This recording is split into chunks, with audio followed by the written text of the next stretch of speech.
Good afternoon, everyone. I'm a new member, so most of you are not familiar with me. My name is Kavalom. It's a little difficult name, but you can call me Kaval or Kav. Everybody remembers me by that too. I am a certified translator and interpreter with the Society of Translators and Interpreters of British Columbia. I have 5 certifications with that organization, which is the sister organization of CIAO. I am a bilingual instructor from Code Interpreting Program, Vancouver Community College as well. I have sat on STIDC, I call it STIDC now for short, for 10 years. I was a president of the organization and public relations officer for several years. As a president of STIDC, I was a part of the team that worked for that accomplished this achievement, that we got accreditation with the Ministry of Attorney General in BC, and also we negotiated the fee hike for the freelancers there. The fee was $20 before we started. When we got the professional accreditation recognized with them, we raised it to $35 for the accredited interpreters. And also we have in BC, it's called professional title, we call it title protection. We can call ourselves professionals there. So as a team, when we worked on that, it took us years to do it. I have moved to Ontario. I'm working here as a freelance interpreter here. And as a president, that was my biggest achievement, working towards the fee hike and the accreditation. And as a public relations officer, I'm sure all of you remember that there was a FIT, that's Federation of International Translators, conference here in BC a few years ago. At the time, I accompanied the president of CITIC, Arthur McRae at the time, and I gave the presentation in Belgium at the University of Mont, and we won the conference for BC, which was the first time that FIT came to BC. So my vision for this organization is to work towards the fee hike and also the working conditions, and raise the profile of the organization so that we can, convince our users to give us more respect, respect, and especially the fee hike and better working conditions. Thank you for giving me this opportunity.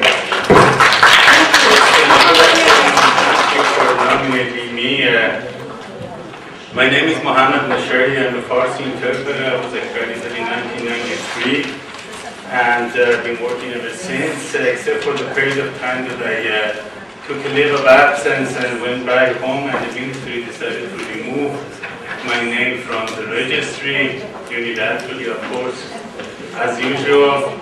Now I'm fighting the ministry to put my name back on the registry again, and they have decided to do that. I sat for the test in March, and I just received the results. I have been fully accredited. I passed the test, and I have to emphasize on the fact that I won't take any credit from that, and I won't take any pride in having passed this test. My position regarding the retesting is that I don't approve or recognize the recent retesting or classification of interpreters in accredited and conditional and etc.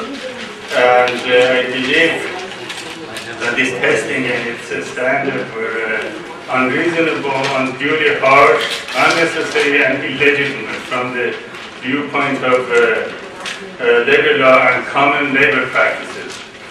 If the ministry wanted to introduce new standards, they should have phased out the existing interpreters gradually and bring in the new interpreters based on the new standards, whether harsh or high they wanted them to be. And I also have I believe in a very firm approach for the ministry. I know some people, including the previous board members, have branded me as a fighter or aggressive. I don't believe in those terms at all. I just believe in being firm with the ministry. The ministry has been subjecting us for too long to unilateral and unfair policies, and we have to fight them about that in a very peaceful, democratic, and professional environment. I don't believe in any kind of aggression. I guess that's it. And I also believe in fighting for all the other things, such as a pay raise that has been long overdue, and the other things, the respect that we deserve as interpreters, and all the, I guess, other issues that you're familiar with, and I don't want to waste your time with it. Thank you very much.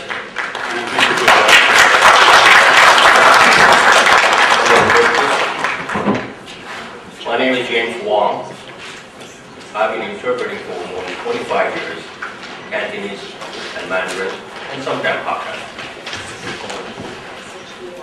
I thank you for nominating me. Actually, I was not going to prepare for that.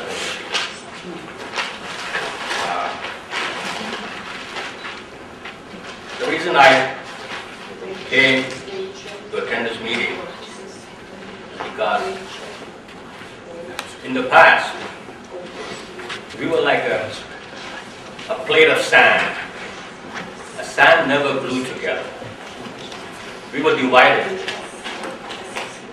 That's what got us into that mess. Today, I hope we will all unite and speak with one voice. The service we render to the court as an interpreter is a very important service. It is guaranteed in the Charter of Right and Freedom. But look at the way we were treated in the court. We are less than the accused person. We have no value. I would like to bring respect, value for all the interpreters. We are no robots in the court. We have feelings. We have the same emotion as anybody else.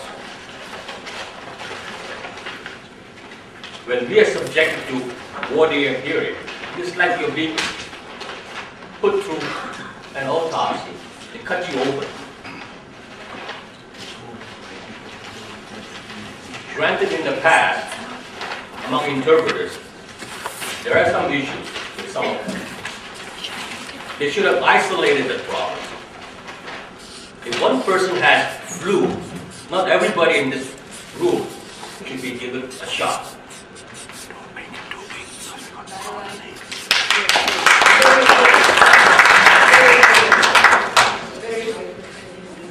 We should be given upgrading course. It's like a person has some sickness, some pain in the body. Give them physiotherapy, not chemotherapy.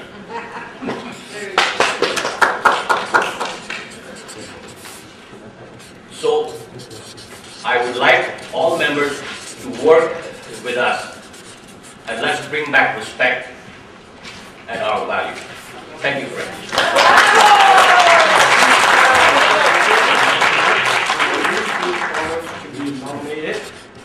And it came as a surprise to me, so I'm here, hopefully I'm prepared, so I don't have anything to move out or anything. Everything comes from here, so the host can rest assured that I won't even use 50% of the time that's allotted to me.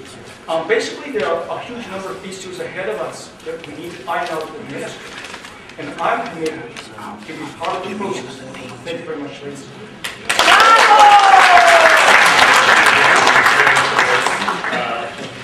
My name is Anas Karzai.